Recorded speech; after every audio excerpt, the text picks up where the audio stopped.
प्रायश्चित और पश्चाताप। हिंदी के विद्वानों बताइए जरा क्या अंतर होगा इसमें? प्रायश्चित कब किया जाता है? प्रायश्चित का क्या भावार्थ है? प्रायश्चित कैसे करते हैं? और पश्चाताप क्या होता है? हो सकता है वो तुम्हारी नजर में गलत कार्य है, उसकी भावना ऐसी हो ही नहीं। जिसको तुम हत्यारा समझ रहे हो सकता है वो स्वर्ग का भागीदार हो।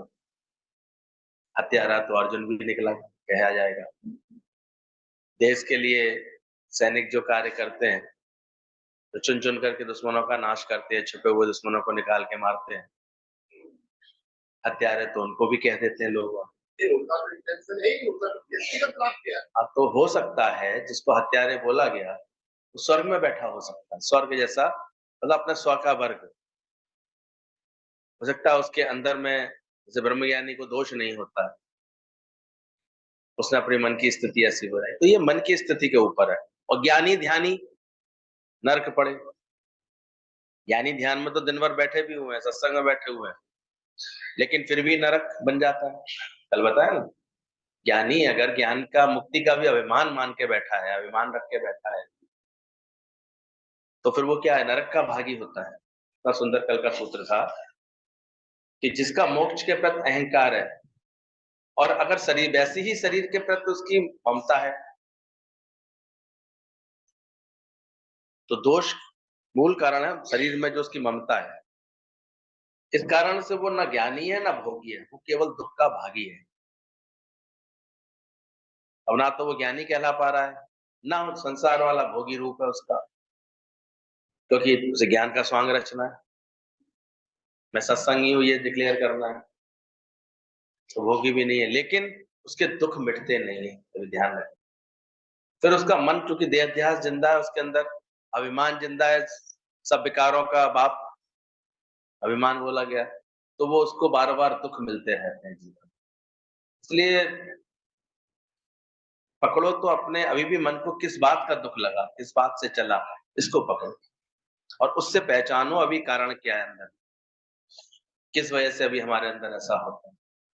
कल के सूत्र को फिर से एक बार विजन कर लो। जिसका मोक्ष के प्रति अहंकार है और वैसी ही शरीर के प्रति ममता है अगर अभी तक उसके अंदर, तो बोला वो ना ज्ञानी है ना भोगी है। अहंकार है तो कदाचित वो ज्ञानी नहीं है, और अगर उसके शरीर में ममता है और इधर वो ज्ञानी भी अपने को मानता है, मोक्ष के लिए अहंकार भी है उसके अंदर, तो वो अब भोगी भी नहीं रह गया, वो अब न घर का ना घाट का, ऐसी स्थिति बन गई उसकी। हाँ, लेकिन एक चीज उसके जीवन में दिखाई देगी, वो बार बार दुख को प्राप्त होगा, वो केवल दुख का भागी है। अब कुछ अनुभव से लिखी गई है बातें, ऐसी थोड़ी लिखी गई, बहुत अनुभव देखा गया है संतों के द्वारा, ऋषि मुनियों के द्वारा, ज्ञानियों के द्वारा, तब उन्होंने कोई सूत्र बनाया है। दिखने में तो आएगा बड़ा ज्ञान ध्यान है, लेकिन दुख मिटता है? कलेश मिट पाया? तो अभी भी चल रहा है। मन में तो स्थिरता आई नहीं, मन में तो आनंद नहीं आया, और जब जिसके अंतर मन में आनंद नहीं आया है, तो वो किसी को आनंद कैसे दे पा रहा है? दे ही नहीं पाएगा। इसलिए बहुत सावधान होना चाहिए। फिर तो कभी व्यवस्था के नाम पर अहंकार निकालना होगा, कहीं किसी किसी और बात के नाम पर, गुरु ने मुझे आज्ञा दी है इस नाम पर, ये मेरा धर्म है, मेरा फर्ज है, मेरी ड्यूटी है, ऐसे बोल बोल करके वो एक अहंकार का ही पोषण कर रहा हो। समझना पड़ेगा अपने इस अज्ञान, ये आसानी से नहीं निकलता है। इसलिए बार बार ज्ञानी का, गुरु का संग बोला गया। इसलिए आज का जो सूत्र है वो उससे भी और विशेष है कि जो पुरुष नित्य तृप्त है, शुद्ध इंद्रियां वाला है और अकेला रमता है, उसी करके ज्ञान का फल और योग का अभ्यास का फल पाएगा। ये जो ज्ञान की साधना हम लोग करने आते हैं, करते हैं, एक साधना से गुरु ने हमको सहज जोड़ रखा है, जो बहुत समय के बाद तो लोगों को समझ में आती है यहाँ भी एक साधना चल रही है, क्योंकि बहुत समय तो 2 4 6 साल तो उसमें निकल जाते हैं, प्ले वे में, नर्सरी में, फर्स्ट सेकंड के खेल कूद में निकल जाते हैं। पढ़ाई तो सिंसियरली समय के बाद शुरू होती है। तो उसके लिए बोला जो पुरुष नित्य तृप्त है, शुद्ध इंद्रिय वाला है और अकेला रमता है, उसी करके ज्ञान का फल और भोग का अभ्यास का फल पाएगा। तीनों बात को समझना, 3 प्रमुखता से उसके अंदर ये गुण होंगे, जो ज्ञान का आनंद ले रहा होगा। कौन ले रहा होगा? नित्य तृप्त है, शुद्ध इंद्रियों वाला और अकेला रमता है। यानी दूजा भाव ना होए। अकेला मतलब ये नहीं कि वो अकेला सड़ा-सड़ा सा रहता है, या छुपा-छुपा सा बिल्कुल ऐसे कंदराओं में चला जाएगा, ऐसे चला जाएगा। उसके अंदर एकांत है। उसने एक का भी अंत किया हुआ है। उसने इस महत्व को पहचाना है। जैसे दत्तात्रेय के लिए कहते हैं, दत्तात्रेय जी जब भिक्षा मांगने के लिए निकले, तो घर में एक जगह पहुँचे जब भिक्षा मांगने के लिए, तो वहाँ एक कुँवारी कन्या आई थी घर में। और पहले तो दरवाजे ऐसे होते थे, प्राय दिख जाता था अंदर क्या है। तो सहज में उनकी निगाह चली गई, तो वो धान कूट रही थी। पहले धान एक सस्ता अनाज हुआ करता था, वही खाने में, वही व्यवस्था में चलता था। तो धान धान रोज प्राप्त होता था उसे कहीं से, वो उसे कूट करके उसे अपने खाने योग्य बनाती थी। तो वो धान कूट रही थी। धान कूट रही थी तो उसकी छन छन की आवाज आ रही थी, क्योंकि उसके हाथ में 2 चूड़ियां पड़ी। ये दृश्य देखा तो छन छन की आवाज। अब जैसे ही इन्होंने भिक्षाम देहि बोला, तो लड़की थोड़ी सजग हुई और उसने कहा, अरे कहीं ये आगंतुक ऐसा ना समझे कि मैंने अभी अभी धान कूट करके मैं इनको दे रही हूँ। यानी मेरे पास इतना भी नहीं है कि मेरे पास एक मुट्ठी धान भी मैं किसी को दे सकूं, चावल भी दे सकूं किसी को। तो उसने वो छुपाने के लिए, जो आवाज आ रही थी, उसने एक चूड़ी उतार के दूसरे हाथ में डाल ली, एक ही रह गई। अब वो छन्न छन्न की आवाज खत्म हो गई। दत्तात्रेय तो ऐसे गुणी थे, उनकी दृष्टि बहुत परखती थी, हर एक चीज को बहुत युक्ति से सोचती थी हमेशा। ज्ञान का जिज्ञासु होता है, वो उसी तरह से विचार भी करता है। दत्तात्रेय ने एकदम से अंदर में ऐसे उनके एकदम से प्रकाश सा आया, अरे वाह! 2 में आवाज, 1 में कोई आवाज नहीं। सारी आवाज कब तक थी? तब तक 2 था। 1 हो गया, अब कोई आवाज नहीं।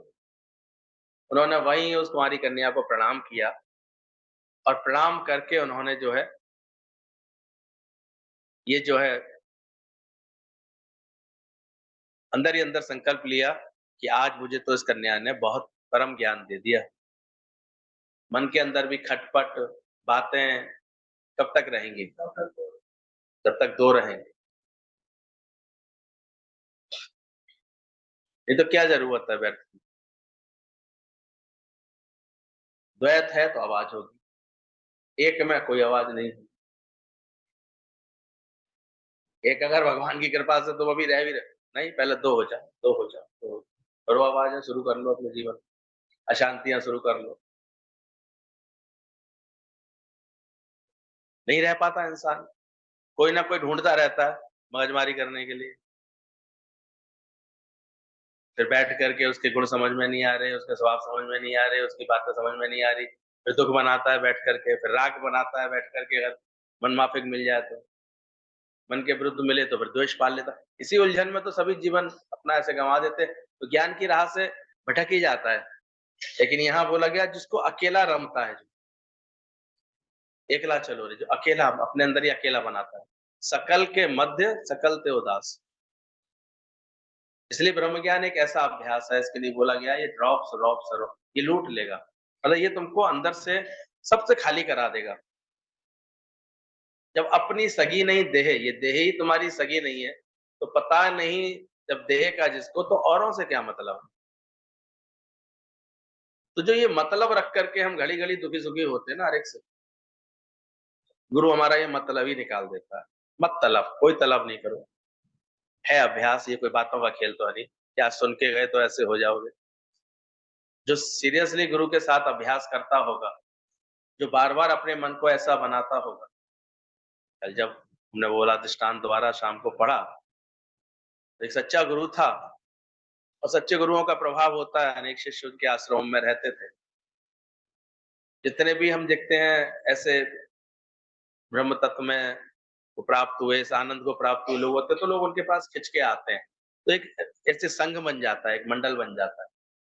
लखनऊ में भी हमने देखा धीरे-धीरे एक बड़ा शानदार लोग आते थे, जाते थे, कितने तो परमानेंट रहते थे, तो शिष्यों का एक मंडल रहता था। गुरु नित्य उनको ज्ञान का अभ्यास कराते थे। अब गुरु तो सच्चाई से करा रहा है, पर शिष्य कितनी सच्चाई से ले रहा है, वो अपनी कितनी यात्रा पूरी कर चुका है, अभी करेगा आगे, ये सबका अपना-अपना हिसाब होता है। तो गुरु को एक उनके पास एक शिष्य आया, गुरुजी मैं भी सन्यासी सन्यास उस समय प्रथा थी, लोग अपना घर ऐसे ज्ञान के अभ्यास के लिए अभ्यास करते थे, तो मैं सन्यासी होना चाहता हूँ, मैं बहुत परेशान हूँ, मेरा मन बहुत परेशान मुझे करता है, बहुत ख्याल आते हैं। ऐसे करके उसने गुरु से अपनी बात की। गुरु भी बातों से समझ जाता है कि कौन कितना सिंसियर है, कौन कितना वास्तव में समझना चाहता है। तो उन्होंने बड़ा सुंदर उससे प्रश्न पूछा, बोले सन्यासी होना चाहता है, बनना चाहता है या होना चाहता है? गुरु भी तो कुछ पूछेगा, आखिर तुम आए हो उसके पास। तो वो समझ गया गुरु कहाँ चोट कर रहा है। बोले सन्यासी होने में तो कुछ नहीं है, गेरुआ वस्त्र पहन, तिलक छापे लगा, बाल घुटा ले, माला-वाला डाल ले एक आध, कमंडल पकड़ ले, हो गया सन्यासी। सन्यासी होने में क्या देर लग रही है? तो होना चाहता है कि बनना चाहता है? दोनों में बता क्या अंतर है? तेरा मन क्या चाहता है?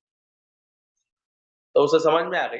इतना वो समझदार था, नहीं गुरुजी सन्यासी बनना चाहता हूँ, अंदर से बनना चाहता हूँ। बोले वास्तव में अंदर से बनना चाहता हूँ? बोले हाँ गुरुजी मैं आपकी शरण में आना चाहता हूँ, बनना चाहता हूँ।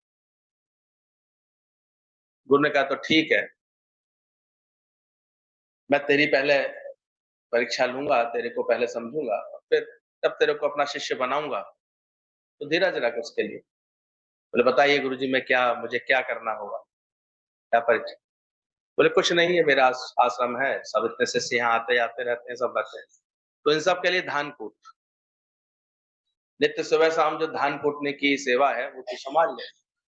अगर तुझे वास्तव में सन्यासी होना है, बनना है तो नाच कूद के निकल ले दोबारा बेटा।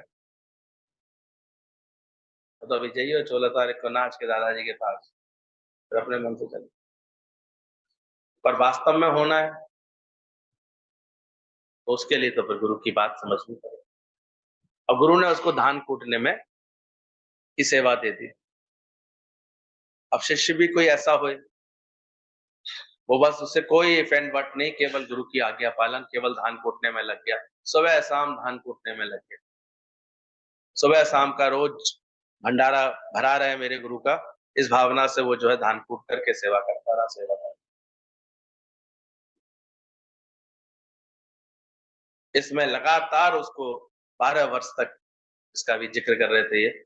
वो लगातार ये सेवा करता रहा और गुरु ने उसके बाद उससे कोई बात नहीं। अब उसको केवल एक ही भाव था कि मुझे सन्यासी बनना है, होना तो है बनना। और उस कार्य में लगे-लगे उसका मन आपे आप शांत हो गया। आपे आप सारी बातें उसके मन की भावनाएँ सब चेंज हो गई, सब एकदम मन उसका लग गया, इसी कार्य में लग गया। अब क्यों गुरु ये धान कुटाने की बात कर रहा है? यहाँ भी तो रोज़ गुरु बैठाल-बैठाल करके कूटता है कि कूटो अपने देह अध्यास के छिलके को हटाओ, जीव भाव हटाओ। अब जब तुम सफल हो जाओ, 10 साल लगे, 12 साल लगे, 15 साल लगे, पर अभी गुरु ने उसको शिष्य नहीं बोला। बीच में गुरु भी लंबी यात्रा पर चले गए। काफ़ी सालों बाद जब गुरु लौट कर के आए, अभी तो गुरुजी कहते थे हम गए नहीं और यहाँ सब गायब हुए नहीं। लेकिन पहले ये होता था कि भई गुरु की आज्ञा है, सब सँभाल लिए गुरु गुरु के लिए इतना भाव समर्पण होता था, तो गुरु भी इतने प्रतापी होते थे, इतने संयमी, इतने अंदर से प्रभावशाली होते थे अंदर से। तो सब के सब ऐसे आज्ञा में लगे हुए थे। और जहाँ भी मंडल होता है तो वहाँ कोई एक ऐसा विशेष सेवा करने वाला, लगन से आगे बढ़ने वाला, सब सँभालने वाला, एक शिष्य ऐसा भी था, बड़ा होशियार था, या पढ़ा-लिखा भी था, तो शास्त्र भी अच्छे सुनाता था गुरु के पीछे, सबको अभ्यास भी अच्छा कराता था। और जब कोई ऐसा अभ्यास करने वाला मिल जाता, तो गुरु निश्चिंत होकर के उस पर सब व्यवस्थाएँ छोड़ कर के निकल भी जाते। वो भी अभ्यास में लगा रहता था।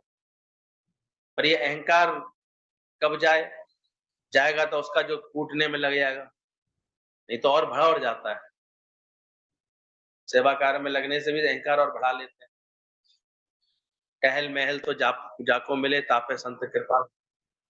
गुरु की कृपा तो हो गई, लेकिन अभी फिर उसका तो अहंकार। लेकिन वो जो था होशियार था, सब उसको तो जब गुरुजी लौट करके आए 10-12 साल बाद, 10-12 साल बीत गए थे, तो आकर के अचानक ही ये हलचल मचने लगी। अब गुरुजी किसी ना किसी को अपना उत्तराधिकारी घोषित करेंगे, अवस्था हो गई थी गुरुजी की।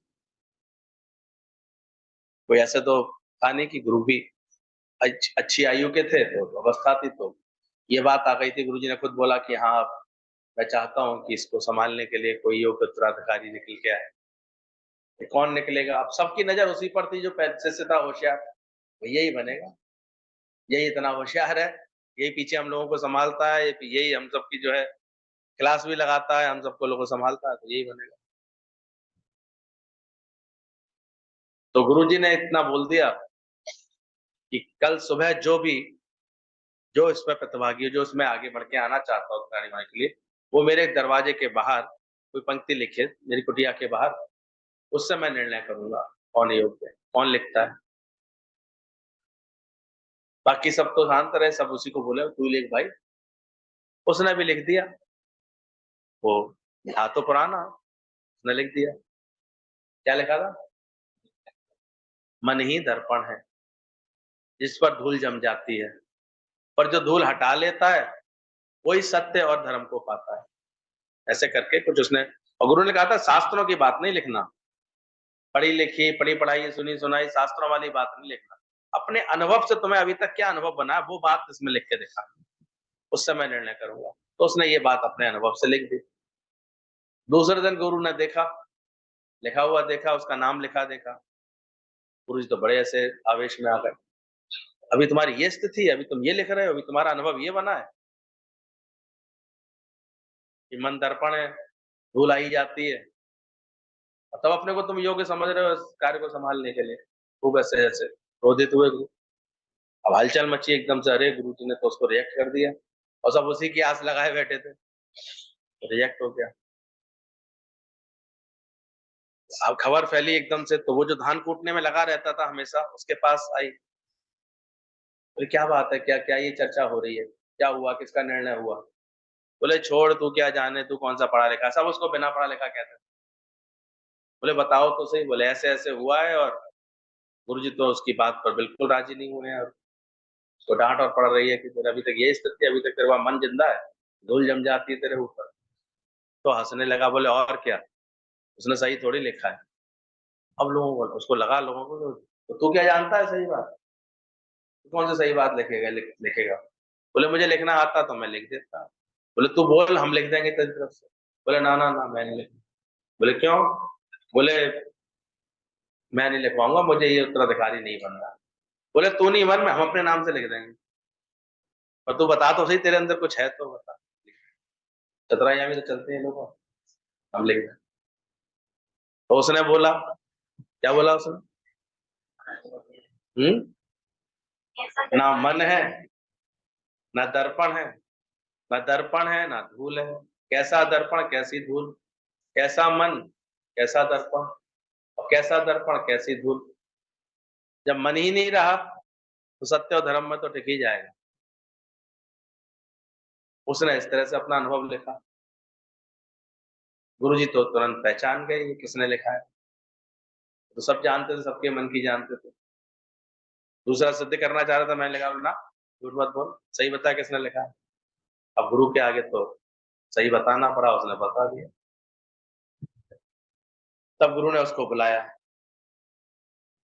और उसको बोला, तू ही इसका उत्तराधिकारी बनने के योग्य है। लेकिन एक बात और सुन बेटा, आज ही रात में यहाँ से खिसक लिए, नहीं तो ये लोग तुझे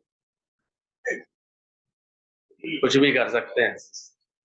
क्योंकि हर जगह जहाँ दल बन जाते हैं, वहाँ दलदल भी हो जाती है। बोले, ये लोग तो ये बर्दाश्त नहीं कर पाएँगे, ये अपनी पढ़ाई का, अपने शिक्षित होने का इतना अभिमान रखते हैं ना, ये तेरे को जो ऐसे नहीं करेंगे, ये तेरे को बर्दाश्त ही नहीं कर पाएँगे। मैं जानता हूँ तू अंदर से कितना गड़ गया, लेकिन गुरु ने उसको अपनाया और वो उसी दिन बोला, अब तो गुरुजी मेरे पास मन बचा ही नहीं, कोई ख्याल है ही नहीं। बोले तू जा, तेरे को आशीर्वाद है, तू जहाँ जाएगा वहाँ ये ज्ञान ही तेरे से फैलेगा। और वो शिष्य निकल गया।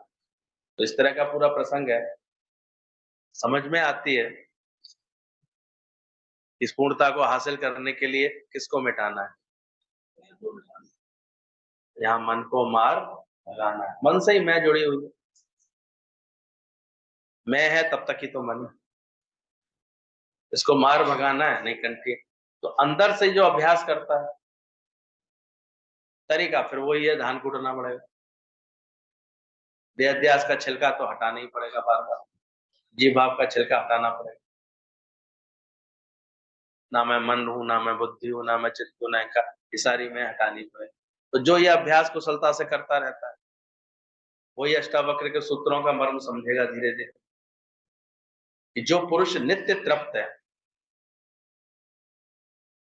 कल भी हम बात कर रहे थे कि बुद्ध भगवान कह के गए थे कि अगर कोई व्यक्ति एक जहां पर सन्यासी किसी पुरुष के साथ रहने लगे, इसलिए सन्यासियों को पुरुषों के साथ रहने की और दूसरों के साथ रहने की के लिए परहेज कहते थे, नहीं सावधान रहो। बोले किसी के साथ रहोगे, दो के साथ रहोगे तो संग बना लोगे, तीन के साथ रहोगे तो ग्राम बना लोगे, और चार के साथ रहोगे तो नरक नगर बना लोगे। इतना परहेज के लिए शास्त्रों में अच्छे संतों ने अपने अनुभव से बोली है, यानी अंदर से इतना अकेला, अंतर एक ना हो। अब ये रहस्य बन जाता है, लोग कहते हैं ज्ञानवान तो हमेशा मेले में रहता है, वो तो हमेशा भीड़ में दिखता है, लेकिन फिर भी अगर उसकी अंदर से गहराई से समझोगे ना, फिर भी वो अकेला है राम। वो अंदर से अकेला, वो किसी में भी ना अटक के बैठा है, ना किसी से अटक के बैठा है, ना किसी में अटक के बैठा है। अभ्यास का विषय है, उसने इतना अभ्यास किया हुआ है, उसका मन किसी में नहीं अटकता। गुरु जी किसी की बात बड़े आराम से सुन लेते थे, कभी कोई उसके अंदर जैसे भोला सारा विष पी भी गए और कहीं कोई प्रभाव नहीं। सही ज्ञान का अभ्यास करने वाला कभी किसी की ममता आसक्ति में नहीं उलझता, नहीं अटकता। दिखता है लोगों को, अरे ये तो बड़ा जान छिड़कता है, ये तो बहुत प्रेम करता है, ये तो बहुत मरता है, ये करता है, पर उसको अपनी सावधानी वो जानता है। पता नहीं जब देगा जिनको तो औरों से क्या मतलब, क्या लेना। इसलिए ना अटक, ना टिकने वाला, तो वो अंदर से इसमें रहता है अभ्यास में। तो बोला जो अकेला रमता है, अकेला रहता है। इसलिए कभी-कभी लोग इसको भी अहंकार समझ बैठे कि अरे गुरु तो बस अकेले ही है, ये तो और शायद किसी को तो ऐसा नहीं है। गुरु सबको प्रेम देता है, सबको बढ़ावा देता है, सबको। हमारे यहाँ तो प्रथा भी अलग है, गुरु सबको पूरा सम्मान देता है, लेकिन अंदर से वो सावधान है। अंदर से तो क्राइस्ट ने यहाँ तक बोला, अगर मेरी माँ मान रहे हो तो जगह मत दो,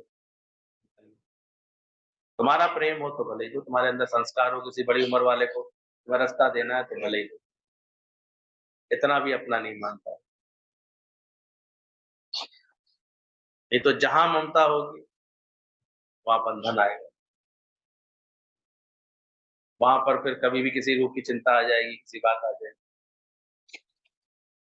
तो सावधान होना है कि नहीं होना है, ऐसा सुनने के बाद समझदारी से रहना है। मरी जाती हो अभी तक पेट में हाय पड़ी हुई, हाय अम्मा, हाय मम्मी, मम्मी कैसे रहेंगी, मैं चली जाऊँ तो मम्मी कैसे रहेंगी, और मम्मी नहीं होगी तो मैं कैसे। इसलिए तो दुनिया को ये व्याधा लगी पड़ी, इसलिए तो लोग रह नहीं पाते, ज्ञान ध्यान भूल करके वो इसी में ममता में अटकते रहते, फिर अटके और लटके फिर फटके पड़ते रहते हैं। इसलिए ज्ञान की समझ अंदर स्थिर नहीं होती है, तो हो जाए अंदर में तो इतना आनंद आ जाए, अपने में ही सारा आनंद आ जाए। तो ज्ञानवान कैसा होता है, नित्य तृप्त, शुद्ध इंद्रिय वाला और अकेला रमता है। ये तीनों ही लक्षण उसके अंदर दिखाई देते हैं। उसमें ज्ञानी पुरुष जैसे लक्षण बता रहे हैं, वे कैसे रहते हैं। वो सदा तृप्त रहता है, ये क्वालिटी चेक करो अपने अंदर। राजा जनक के लिए कहते हैं, वो अभ्यास करके उन्होंने ये निर्णय दिया अपने गुरु को, बार मैं नित्य तृप्त हूँ अपना, फुल स्पंज, जो हमेशा एकदम तृप्ति में रहता है, भरपूरता में रहता है। भक्त की भी यही हम लोगों ने परिभाषा निकाली, भक्त माने जो भरपूरता में, तृप्ति में रहता है। अंदर चेक करो, जहां है, जैसी परिस्थिति है, जैसी प्रारब्ध, वो तृप्त है, संतुष्ट है।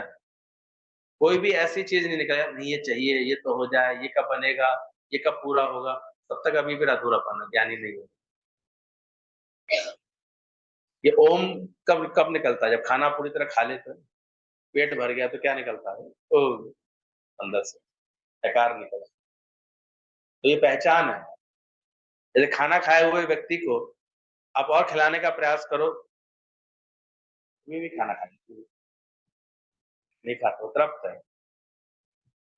तो ज्ञानी के अंदर ऐसी तृप्ति है कि उसे ऐसा आभास हो गया है कि सब मुझे ही प्राप्त है, सब मेरा ही है। वो अंदर से तृप्त है। एक बोला जाता है, ज्ञानवान जैसे जमीन के ऊपर चलता है, जमीन से ऊपर चलता है, मतलब पैर उसके जमीन से ऊपर रहते हैं, देवताओं के, क्योंकि उन्हें जमीन खींच नहीं पाती है। जमीन अर्थात ये जो जगत है, ये खींच नहीं, उन्हें आकर्षित नहीं कर पाता। बहुत अभ्यास से ज्ञानियों ने ये पद पाया है। अथाह माया हर तरह की फैली रहती थी गुरु जी के इर्द गिर्द, लेकिन मजाल नहीं होता, टस से मस करे, ऐसा सुंदर अभ्यास हो जाता है। क्या आकर्षण खींचेगा? ब्रह्म ज्ञान की ऐसी कीमत आ जाती है अंदर में, धन माणिक लाख करोड़ में, उसकी भी वैल्यू उसके आगे कम होती है। आत्मा के आनंद की झलक मिले जिसे एक बार, तो ऐसी पूर्ण तृप्तता में आता है। तो जो पुरुष नित्य तृप्त है, ये पुरुष, क्या आप नित्य तृप्त हैं? नहीं है अभी। कब होंगे आप? बात तो आ रही है, अभी तुम्हारे अंदर से आवाज आएगी, इसे कोई और नहीं सिद्ध कर सकता। वो कुछ भी कर सकता है, और निरीक्षा होगा उसका भाव। तो अपने को कब बनाओगे? इसको मानोगे, उसको मानोगे, इसको देखोगे, उसको छांटोगे, बात तो तुम्हारी हो रही है। कहना आसान है, होना थोड़ा मुश्किल है, हम भी जानते हैं, ये आसान बात भी नहीं। लेकिन हाँ, श्रवण अगर जिसका सही हो, और मनन जिसके पास सही हो, और गुरु की ऐसी कृपा हो, तो वो धीरे धीरे ये अनुभव बनाता है अपने जीवन, कैसे गुरु ने मुझे सारे आकर्षणों से मुक्त कर दिया है। मुझे गर्ज न और सहारों की तेरा साथ, और ये लंबा समय लगता है इसमें गुरु के संग का, ऐसे ही नहीं। ये चकमक यूं ना जगती है, ना यूं ज्योति चमकती है। ये बड़ी आदतें पुरानी ना बातों से बदल। जब दिल की गली में रौनक है, जब तक दिल की गली में रौनक नहीं आएगी ना, तब तक ये आकर्षण बने रहेंगे। ध्यान रखना, रोज रुलाएंगी यादें, ध्यान रखना। क्यों नहीं गुरु की कृपा कर रहे हो अपने ऊपर, जल्दी से ज्ञान का अभ्यास करो और थोड़ा दिल की गली में रौनक। रविया के अंदर में आ गया था ये ख्याल, तो यही कहती थी, दिल की गली बनाओ, रवि आओ, बाहर दिवाली हो रही है, देखो कितने नजारे लगे पड़े हैं, कितने कितनी मौज आ रही है। रविया के मुख से क्या निकला? जब दिल की गली में रौनक है, तो बाहर की रौनक इतना तृप्त होता है। अब ऐसी स्थिति वाला व्यक्ति अगर मान लो कहीं खड़ा भी है, देख भी रहा है, घूम भी रहा है, तब भी वो तृप्त है। वो हर जगह तृप्त किससे है? वो प्रसन्न किससे है?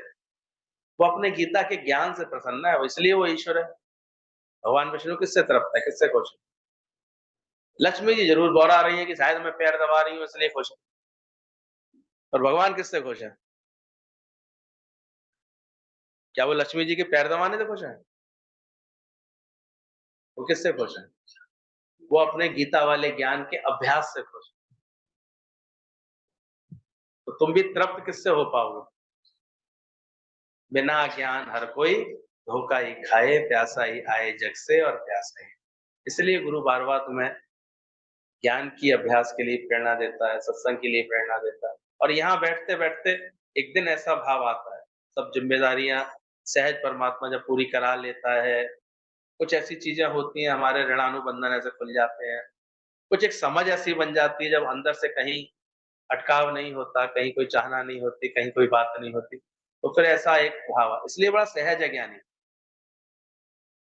इसलिए उसको ये स्वीकार करने में कि मेरी अभी इस जगह पर इस बात की इच्छा या ममता है, उसको कोई दिक्कत नहीं होती क्योंकि वो अभ्यास में लगा है। वो आज है, कल हट जाएगी, कल इसको भी जीत लूँगा। अच्छा साधक होता है, वो कभी अहंकार नहीं कर रहा, वो दिखावा नहीं करता इन सब चीज़ों, सावधान ज़रूर रहता है हमेशा।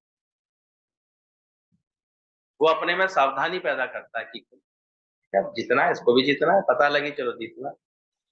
पत्थर आके लगा, पता लगी अभी इसमें गंदगी पड़ी है, चलो उसको और साफ करना है, इसको और हटाना है। तो ऐसे जो सहज होकर के सच की नाव में सवार होके नित्य के अभ्यास में सवार होके अपने गुरु को हमेशा आगे रख कर गुरु के लिए हमेशा ऐसी श्रद्धा भक्ति रख कर के लगा रहता है, तो ज़रूर एक दिन सफलता मिलती है। वो ऐसा नित्य तृप्त महसूस करता है। वो ऐसा उसे एकांत सताता नहीं है। दुनिया को अभी थोड़ी देर खाली रख दो ना, अरे बोर हो गई थी मैं, मन चल गया था, अकेले अरे ज्ञानवान अकेले में भी चाहे मेले में भी, दोनों में उसका आनंद है। वो अकेले में भी उतने आनंद में, वो बोर नहीं है कभी। विभोर है, आनंद विभोर है।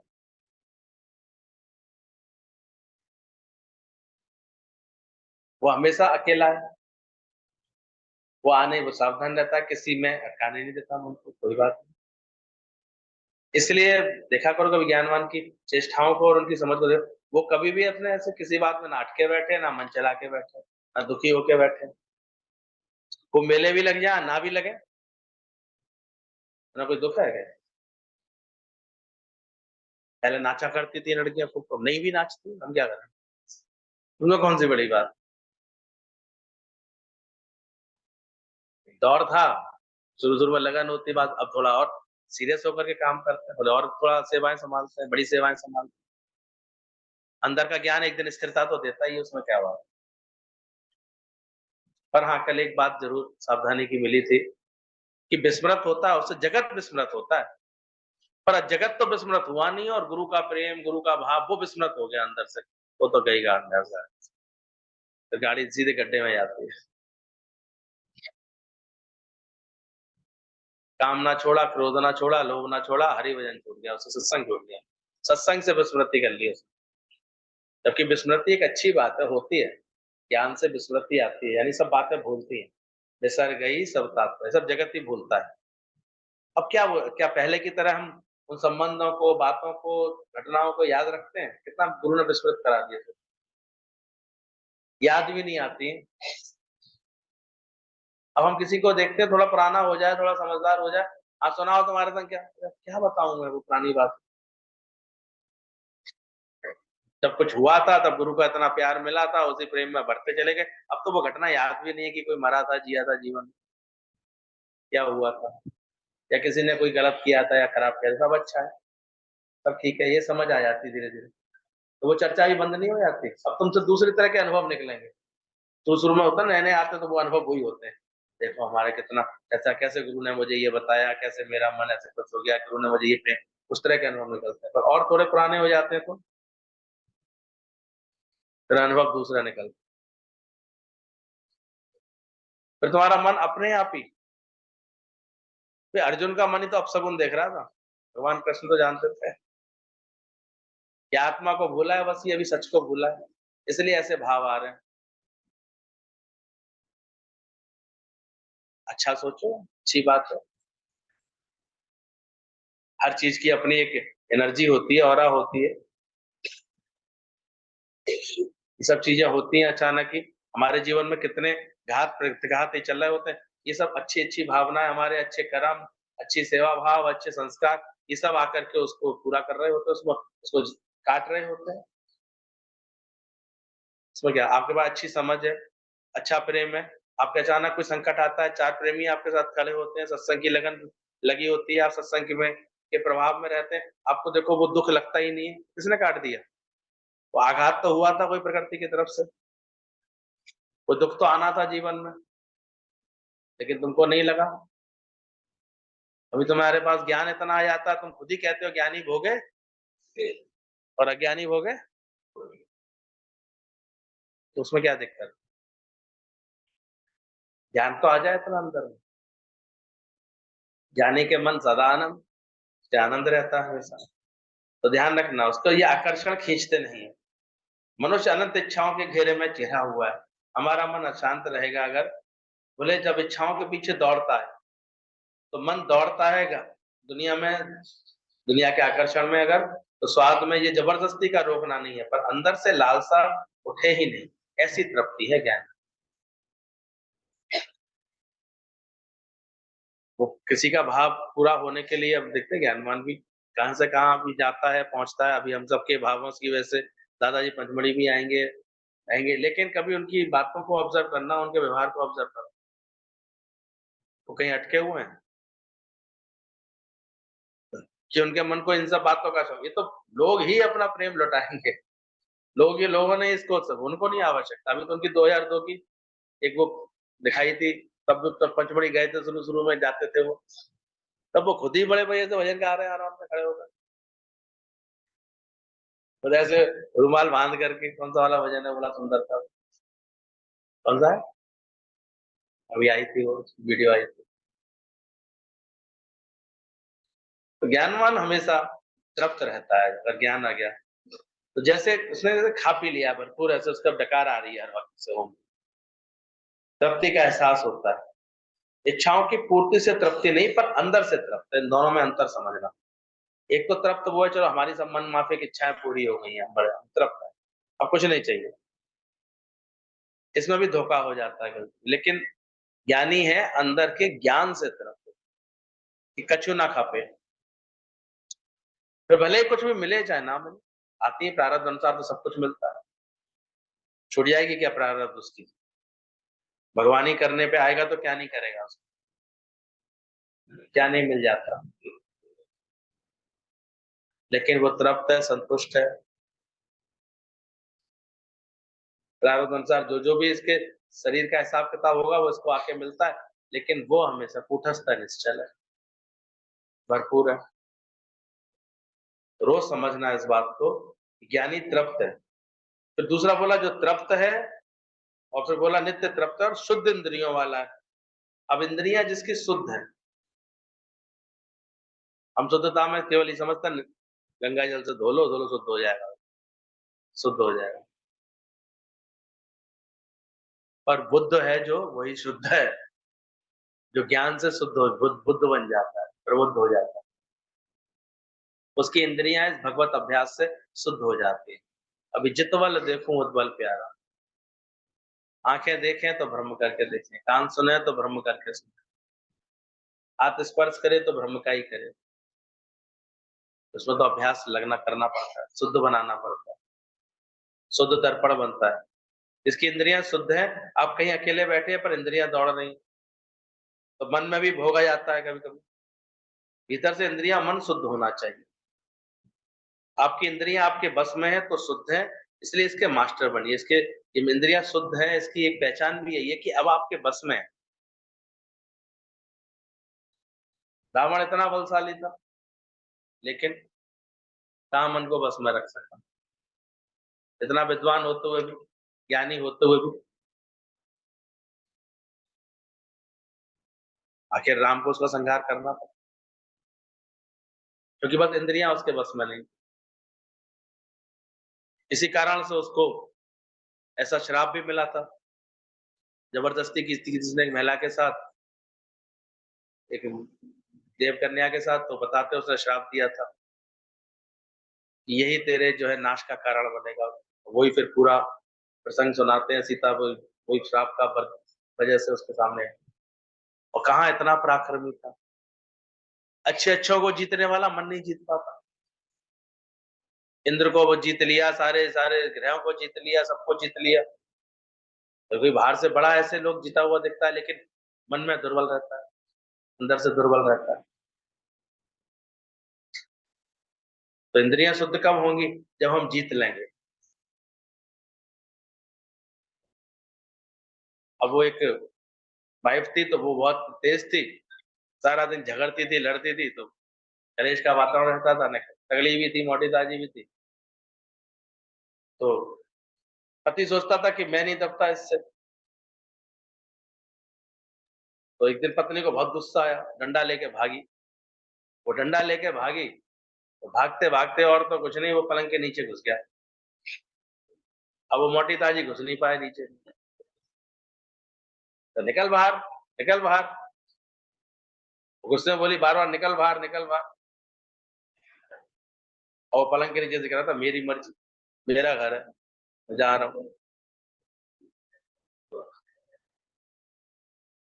सीन तो ये है, अब ये क्या वास्तव में?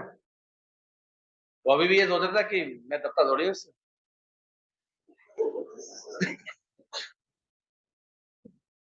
तो यही हाल कुछ होता है। हम ऊपर से बने रहते हैं कि ऐसे अच्छे हैं, ठीक है, लेकिन अंदर ही अंदर क्या स्थिति है, क्या बात है? अब ये मर्ज़ी है, मालिकपना है उसका, कि मैं घर का मालिक हूँ, चाहे मैं जहाँ बैठूँ। अरे मालिक है तो बाहर निकल के कुर्सी पे आराम से बैठ, नहीं, पलंग के नीचे छुपा हुआ कह रहा है मैं घर का मालिक हूँ, चाहे जहाँ बैठूँ। ये मालिकपना है। तो ऐसे ही चेक करना, अंदर में तुम्हारे भी क्या होता है। सारा समय मनुष्य अपनी इंद्रियों का गुलाम बना रहता है और फिर भी अपने को क्या समझता रहता है? मैं मालिक हूँ। सारी इंद्रियाँ उसको ऐसे गुलाम सा बना लेती हैं, नचाती सी रहती हैं और पर ये भ्रम पाला रहता है कि मैं तो बड़ा बलशाली, मैं तो बहुत अच्छा हूँ, मैं तो बड़ा जो है। तो ये चेक करना अंदर से तुम्हारी गुलामी छूटी। तो अंदर से नित्य तृप्त हुआ, अंदर से शुद्ध हुआ, अंदर से एकता, एकांत में रहना उसके अंदर आया। तो इसलिए ज्ञानवान के लिए बोला गया वो रस स्वयं का पीता है, ज्ञानी इस स्थिति में रहता है, इसलिए उसे बहुत आनंद है। तो वीणा के तार ना ज्यादा ढीले होते हैं ना कसे होते हैं, इसलिए स्वतः त्याग हो गया है, वो बालक वत हो गया है, यानी कि इंद्रियां उसके बस में है। उसने अपने गुरु के साथ ऐसा अभ्यास करता है, वो धीरे धीरे उसकी इंद्रियां, ये नहीं कि इंद्रियां मनमाना आचरण कर रही हैं और फिर भी वो कहे कि नहीं नहीं मैं तो ज्ञानी, सहज बस में होते हैं। जैसे बालक सहज निर्मल होता है, शुद्ध होता है, बालक के अंदर कभी आप देखो ऐसी अबोध बालक होता है, उसको नहीं फ़र्क पड़ता, उसके सामने तो छोटे बच्चे के आगे देखो माँ बड़े आराम से कपड़े बदल लेती है क्योंकि उसको भाव ही नहीं आता, उसको नहीं लगता कुछ भी, उसके अंदर भी भाव ही नहीं है, अंदर में कोई अशुद्धता है ही नहीं। तो ऐसी शुद्ध इंद्रियाँ अंदर बन जाएँ और ये बिना अभ्यास के नहीं बनती है, निरंतर अभ्यास, लगातार ऐसा ज्ञान का अभ्यास हो अंदर में, बोध हो अंदर में। तो हमने इंद्रियों को कसकर पकड़ा हुआ है, वीणा के तार ना ज़्यादा ढीले छोड़ने ना कस, स्वतः त्याग हो जाता है। घोड़े पर लगाम हमने कस दी है तो घोड़ा हमारी मर्ज़ी के हिसाब से चलेगा। अभ्यास करके ज्ञानवान इसके ऊपर ऐसी लगाम कस के रखता है। ये नहीं कहता फिरता, नहीं मेरा तो मन नहीं था, फिर भी ऐसे मन ऐसा हो गया, फिर भी ऐसा चल गया मन, फिर भी ऐसी बात हो गई, है ही नहीं। उसने अपने इर्द-गिर्द इतना ज्ञान का सही अभ्यास, सत्संग का किला, ज्ञान की समझ ऐसी रहती है। आज हम लोग अपने गुरु के आश्रम में देखते थे, कितनी एकदम पवित्रता थी, शुद्धता थी वहाँ पर। जब वो वाणियाँ चलती थी उनकी सुबह-शाम और सत्संग का प्रवचन, इतना सबके मन ऐसे स्थिर रहते थे सदैव और शुद्ध होने लगते थे उनके निकट जाते-जाते सब। अभी तो लगता है उनकी वाणियाँ प्रभाव दिखाकर तो शायद मन से तुम्हारी ये सब ख्याल हट जाए। दिल लगाओ इतना, अभ्यास तो करना पड़ेगा। नहीं तो मन में ना जाने-जाने कैसे,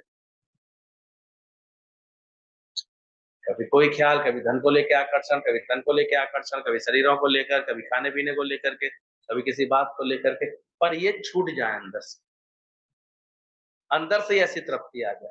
सब बातें अरस-परस हैं, तृप्ति आएगी तो फिर अपने आप ही देखो इंद्रियाँ भी शुद्ध होंगी तो फिर साथ-साथ ये भी अंदर में आ जाएगा कि अब अपने में ही आनंद है, कहीं बाहर नहीं भटकना।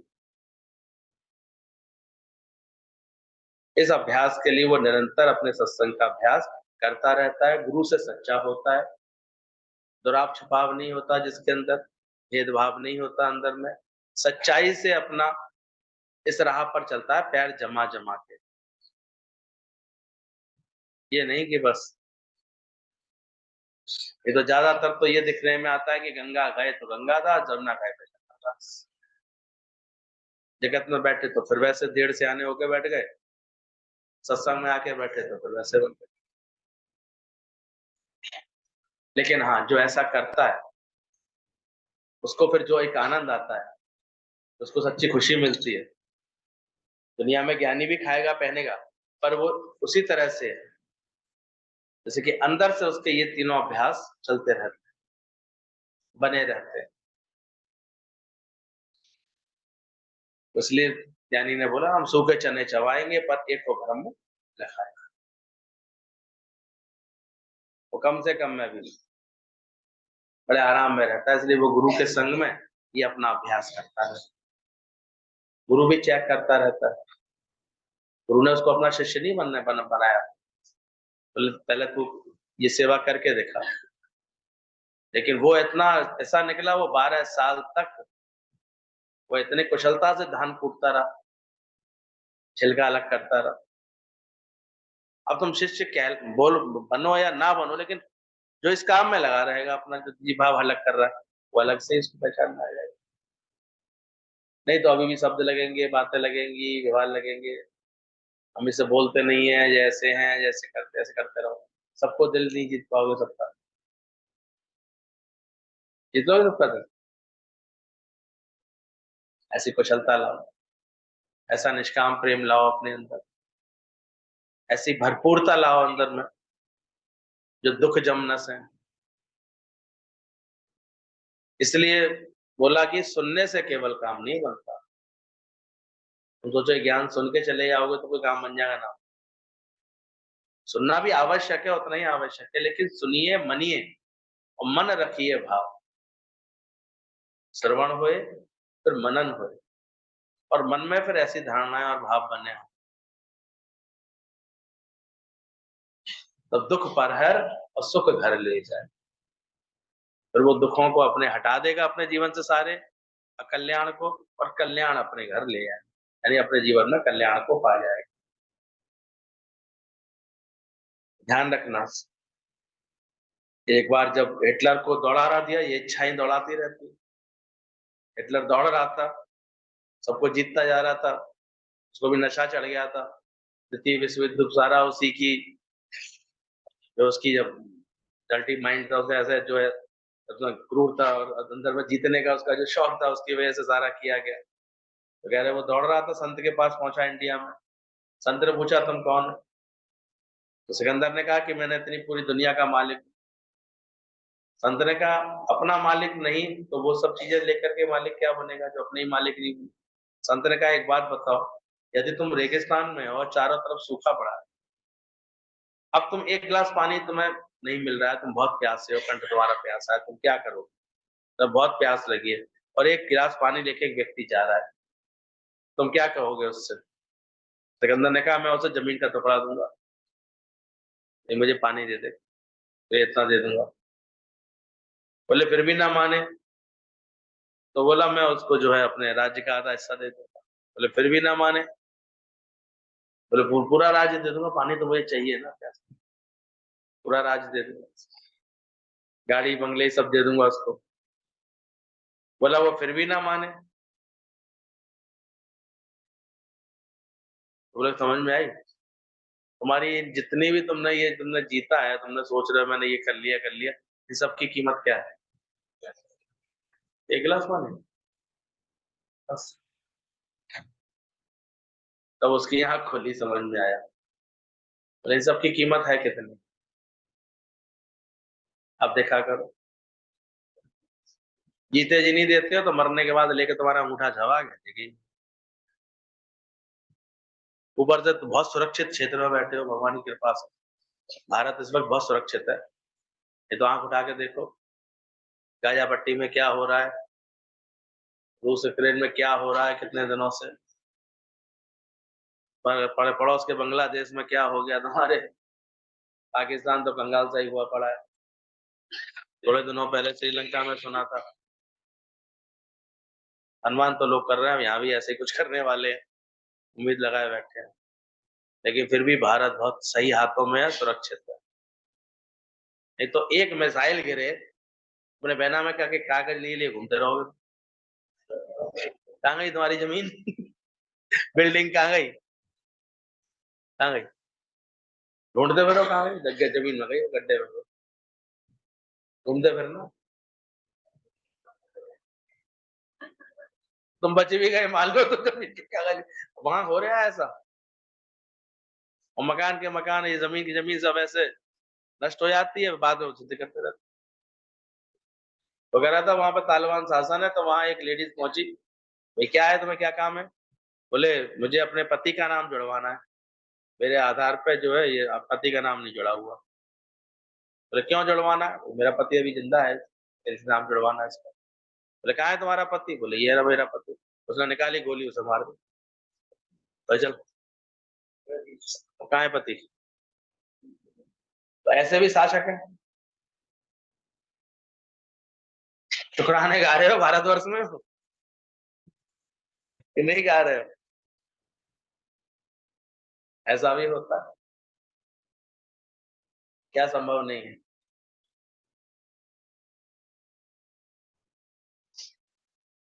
और उस पर भी हम लोगों को ऐसा सत्संग मिल गया, ऐसा गुरु मिल गया, तो रोज कूट कूट के सबरे धान को साफ करा रहा है।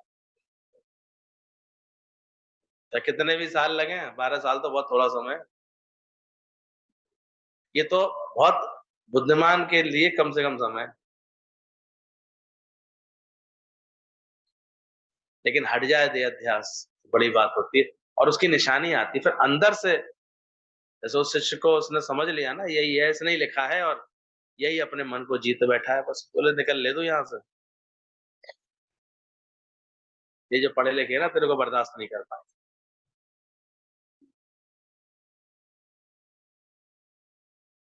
तो ये भी समझना, ज्ञान के बाद एकांत में आया ना, किसी से बहसा बहसी मत करना, सिद्ध करने की कोशिश मत करना कि मैं ज्ञानी जानी। इसलिए ज्ञानवान हमेशा सहज, छुपे हुए ऐसे रहते हैं, वो कहीं को सिद्ध करने की जरूरत नहीं है। उनके यहाँ ऐसे कोई नियम नहीं चलते, वो अकेला रमता है ऐसे आराम से। उसे कोई बात भी ऐसे कोई ऐसे नहीं होता। कहते थे गांधी जी के आश्रम में नीम की चटनी बना के खिलाते थे वो। मतलब उनके यहाँ अभ्यास था कि तुम स्वाद मत लो, और स्वाद बिगाड़ने के लिए वो नीम की कड़वी चटनी रखते थे भोजन में रखते। आश्रम का नियम था ये जरूर खानी है, ताकि नेकार जी कुछ अच्छे भाव से खा रहे हो तो नीम की चटनी चख लो, उसके बाद जबरा तुम्हारा कल्याण हो जाए, जबरा स्वाद फीका हो जाए, तन मन फीका हो जाए। तो एक फॉरनर था, वो आया, अब बिल्कुल उसे जहर जैसी लग रही चटनी, उसने सोचा ये खानी पड़ेगी। बोला हाँ नियम है आश्रम का, ये खानी पड़ेगी। उसने वो खा ली। परोसने वाले ने सोचा ना बड़ी अच्छी लगी, उन्होंने दोबारा रख। आदमी सोचता मैं अपने दुखों को जल्दी निपटा लूं, जल्दी कर लूं, फिर आया। कैसे बच पाएगा इंसान, कैसे बच पाएगा? इसलिए भी चतुराई नहीं चलेगी हमारी। तो ध्यान रखना, इच्छाओं की पूर्ति ही उसे स्फूर्ति देती है। ये इच्छाओं की पूर्ति है कि ये चीज अच्छी लगती है, ये चीज नहीं अच्छी लगती। इसलिए इस भाव से भी ऊपर उठ जाओ, सहज बनो, सरल बनो। तो आज के सूत्र का अभ्यास समझ में आ गया। शुद्ध इंद्रियों वाला है, अकेला रमता है, उसी के उसी करके ज्ञान का फल और योग का अभ्यास का फल वो पाता है। ज्ञान का फल आनंद शांति, और योग अभ्यास का फल ये सुंदर एक सहज आनंद वो जीवन में जो पाता है, ये वही पाता है जो ऐसा अभ्यास कर। और इसके विपरीत जो मोक्ष का अभिमानी है और रागी है अभी शरीर, तो वो है इसकी स्थिति ये बनी रहती है। वो जो दुखों का भागी बन जाता है। तो सत्संग बड़े भाग्य से मिलता है जीवन में। मिल जाए अगर, चूकना नहीं चाहिए। गुरु तो बहुत सहज होता है, सहज बात बताता है, पहचान लें हम अंदर से। शुद्ध का मतलब है सिर्फ अंदर में बस, जहां भी भगवान ने रखा है, जैसी प्रारब्ध भी है, 4 के बीच में रखा है या 40 के बीच में रखा, तुम्हारे अंदर में सबसे तुम्हारा एक सहज प्रेम लगे, तुम्हें आनंद लगे, अंदर तत्परता लगे, अपना जो भी सेवा सामने है इसे खुशी से करने की। सारे समय वही कलेश बना पड़ा है, इतने सालों से दिमाग में वही दुख बना पड़ा है। अरे वो तो दुनिया है, जो अज्ञानी है वो कैसे भी कुछ आएंगे, तुम क्यों चक्र रहे हो, चकते हो, तुम क्यों परेशान हो, वो तो कैसा भी दोष लगाएंगे, कैसी परीक्षा लेके देख लें। तो ज्ञानवान हो गया होगा, अब रसगुल्ले को कहीं से भी दांत लगाओ तो क्या करेगा, क्या करेगा रसगुल्ला, बताओ, तुम्हारा ही मुंह मीठा कर देगा। अब कहीं किसी भी एंगल से लगाओ, कहीं से भी उसे, सुई चुभो जा, सुई को भी मीठी कर देगा। तो देर तुम्हारे ज्ञानवान होने में है कि दुनिया की सुइयों में, तुम हो जाओ ऐसे, दुनिया ना बदले, बदल जाए। तो यहाँ पर तो सारा अभ्यास स्वयं को बदलने का है, ध्यान रखना। और अभी भी ऐसी कोई भावना बना के बैठो कि दुनिया को बदल दें, और दुनिया को बदलना चाहिए, घर में बहू को बदलना चाहिए, बच्चों को बदलना चाहिए, तो निरे मूर्खों, और ऐसा होगा भी नहीं। ये बेतुका प्रयास है। दुनिया ना बदले तब हमें मिलेगा। तो ये परम आनंद पाने का जिसको सूत्र समझ लेता है, उसने अपनी खुदी को मिटाया, वो सुखी होता है।